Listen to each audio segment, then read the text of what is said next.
First thing we gotta do is get a battery in it so you can roll it over.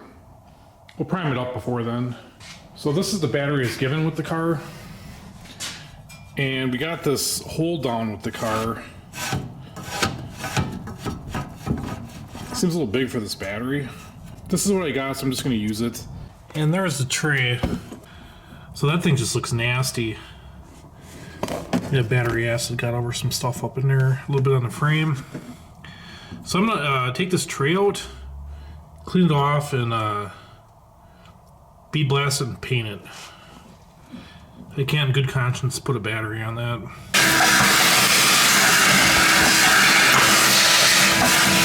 I can leave the hood open and have like a couple feet to spare. 2 bolts in front, probably threaded to the frame. And 2 bolts in the back, they don't even look tight. I already ordered the rod kit for this. A J-hook goes on this side and then a stud on this side. Looks like this should work with the hook coming down, out, stud lines up. I mean, there's probably enough room. I could probably get a little block of wood on each side of it or something like that. I've wiped all the battery acid off of everything as best as possible. Everything looks fine and solid yet. Looking at these exhaust gaskets. Yeah, that one's got a burn mark on it. I wouldn't be the least bit surprised if I end up doing some exhaust work on this. I see he just used like a grade 8 bolt. If I end up doing that, I'll put some ARP hardware on it. Here they are blasted. Tray actually looks surprisingly good. Battery tray and hold down are painted, and the stud kit came in. So I'm gonna run a tap through here and stick the stud in there. And kind of test fit the setup. Aside from the general size, this battery being too small, I think it's the wrong one because there's like a notch here and a notch here.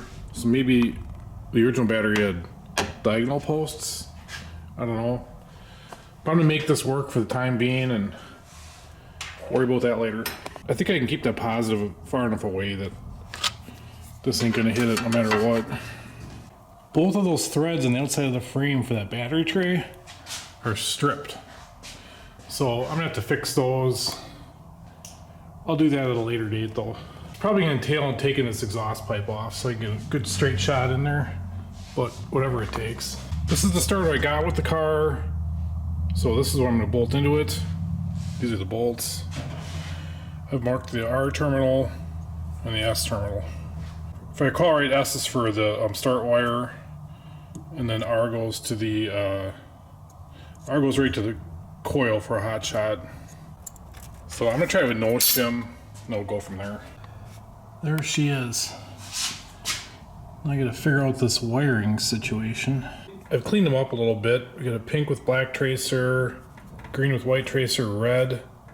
This may be purple, and then a black. I went online and printed the schematic for this. We'll see if it makes any sense. I laminated these, so I don't know how well you can see this, but looks to me like black pink goes right to the coil positive. So that is probably the R terminal. Purple here is probably the S terminal. I've traced it, and purple does go right to the ignition switch, so I'm confident that is the S. Here they get a black wire tied right in with the plus. Not seeing a green with white tracer. But that clearly goes to this terminal here. That leaves this mystery wire here. You know, I sure hate to put a black one in with the positive. Alright, there's some goofy stuff going on. He's got these ignition wires running into the cab and then back out. So it's probably going to be okay the way it is. I mean, it worked. So I think I'm just going to try it. See what happens, and I'm gonna leave that black wire disconnected. Yeah, here's what I'm looking at. I mean, the schematic doesn't look like this at all. It shows one of these going right to the ballast. Or no, it looks like the negative cable is going right to the starter body, ground. I don't know if that's supposed to be incorporated in a bolt or what. I didn't take this apart. I might just put it there for the time being and see what all works in this car. There's the battery in there with the hold down. I'm gonna figure out what this distance is on both sides and then split the difference and make spacers for both sides of it to keep that positive off that hold down. Alright, well the battery's hooked up. We got partial success here. Radio works. Everything's working.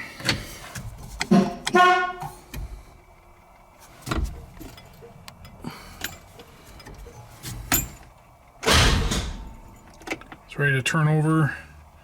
But if I leave it in the on position here, not getting power to this coil. Furthermore, it doesn't appear that there's a voltage drop across this ballast resistor here. Alright folks, I've deduced that the loose black wire gets tied in with this ground. Because it's pretty much the only thing it reaches, and when I continuity test it, I get continuity from this to ground. If I try to put power to it, it sparks and shorts. So I'm going to put a ring terminal on there and get that done. Most likely that black wire is this one here, which goes to the blower motor and the windshield wiper motor. Alright, after tracing these wires back, I finally found it. There's a kill switch on this car. So I'll flip that. Now all the stuff is working correctly. Ballast and the whole 9 yards. So I think we're good to go with the wiring, at least for now, to get it running. So I put an IV to the carb. Seems to be holding. I just want everything to loosen up in there. I'm draining this old oil out. I'm going to put some fresh stuff in for the prime. I'll probably change it again shortly after that as well. For our first initial startup, he drained all the oil out of it, and we're putting expensive oil in here, and we're gonna first start it up and not want to have a dry, filter and everything, so we're filling this up. I got a bunch of parts with this car. Here's all the filters I got with it. Got some of the stuff laid out. I think I ended up with every original piece except for the original cylinder heads and the original fan. We wanted to drain all the fluids and start off with fresh stuff, but this is looking out like I just poured the antifreeze in here. It's clean. It's got a funky smell though. It smells like dead fish. So when a vehicle's been sitting for a real long time, and even if you look and the oil looks good, the antifreeze looks good, they both age. And the longer you leave antifreeze in the radiator, it starts getting a pH level that's acidic. And if you look down the radiator and you're looking down all the little tubes, you'll see white crust starting on there. I drained the block both sides right there.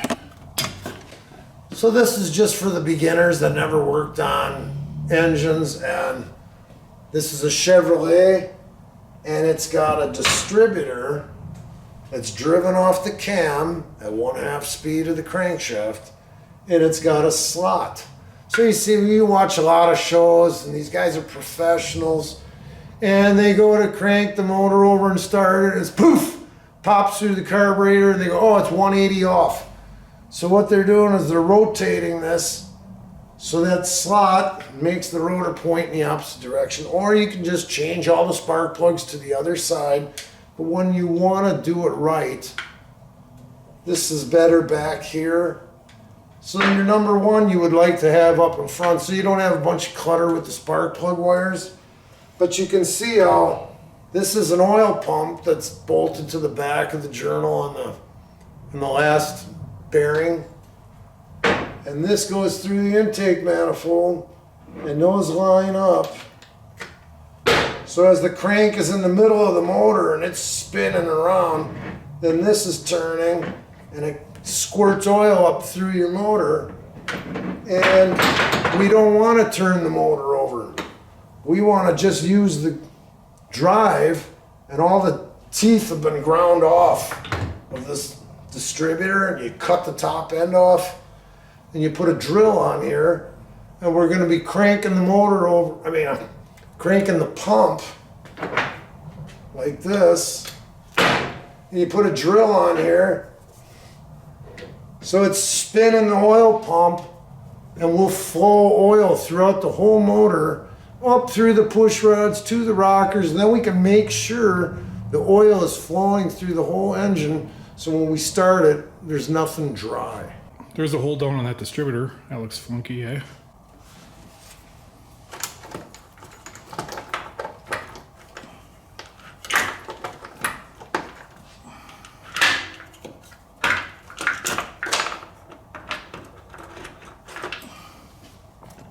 So I'm going to be cranking this thing over, and not all the push rods are going to have oil coming up out of them hitting the rockers, because there's certain push rods that are, lifters that are up, and there's a channel of oil that goes through. So as you're doing this, you got to turn the motor over once in a while.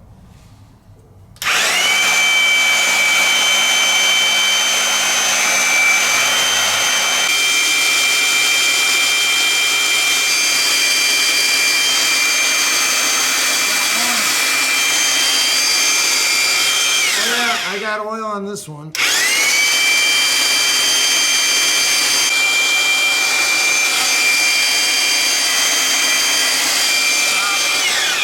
I got them all but one. How about you?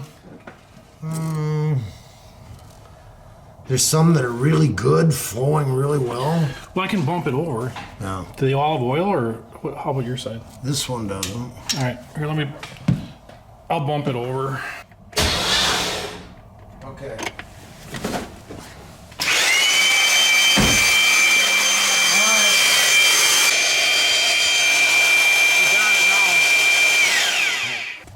All right, we're playing around with this, and then this end rocker arm here was all off to the side. So we took it apart, and the stud looks like it's eaten away. Yeah, right here. Yeah, you can see it's halfway eaten away. Right. So this would have broke off, fallen down, the rocker and the push rod would have flown out. It would have been catastrophic. All right, in the meantime, we're gonna work on this gas tank while we're waiting for parts. Stick your nose to it. Take a whiff of Jif. There's still liquid in there? Yeah, it's go in there. Here, we're gonna show you what happens when you only have a little bit of gas in your gas tank. You're better off having a tank full to the top with gas, and this allows there to be a bunch of air in there, and the gas goes crappy, and it stinks, and sometimes it don't even light off very good. But we're gonna just let this go outside and let it evaporate. And a note to anybody doing this is, in this car, this had to come off for this tank to come out. I mean, it was not coming out with that on there. So this tank was just filled with crap. So I started by taking a stick and a rag and getting as much out as I could, got it all dried out. Then I washed it out with a hose, drained it. And this is just what I'm doing to my tank. I don't recommend anybody else do this. I'm trying this white vinegar. I saw a video, some other guy did it. So I'm seeing if it's gonna take the rust off of this thing. And it wasn't bad. There's just a liner on the top of where the fuel was in there. So I'm gonna let this sit overnight, see what happens. 24 hours later in the gas tank.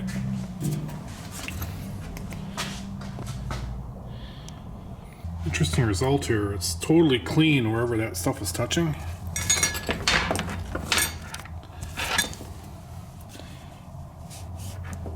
And see, a lot of this other stuff's gonna wipe off. I am quite pleased with the results. I mean, as clean as can be. This tank is a genuine GM part.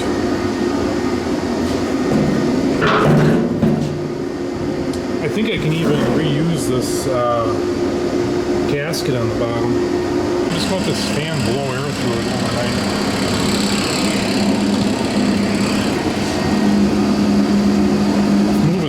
I think that stuff actually ate the insulation off this wire. It's like right up to the line there.